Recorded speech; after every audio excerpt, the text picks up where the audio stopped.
dia kerja di PT Bangunan Cino itu. Sebuah rumah semi permanen di Jalan Halim, Kelurahan Sukodadi, Kecamatan Sukaremi, Palembang ini merupakan tempat kejadian perkara. Helius Juliantra menggantung anak laki-lakinya yang berusia 3 tahun. Di tiang penyangga atap rumah, tersangka mengikatkan kain sarung dan menggantung leher buah hatinya yang membuat korban kesakitan.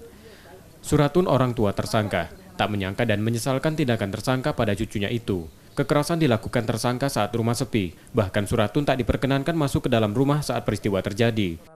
Nah, apa nangger tak bininya tuh suruh balik. Jadi kalau tidak balik anak kau gantung katanya, dipasang kain di situ. Sering seperti itu atau baru itulah? Baru itulah. Kalau dari hari-harinya tuh ya, HP-nya tuh dirusak ke bininya. Jadi dia tuh beli 700, dirusak ke bininya.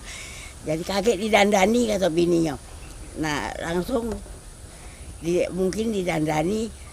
Suratun tak menyangka apa yang dilakukan tersangka, berbuntut panjang dan harus berurusan dengan polisi. Padahal apa yang dilakukan tersangka hanya untuk membujuk istrinya agar pulang.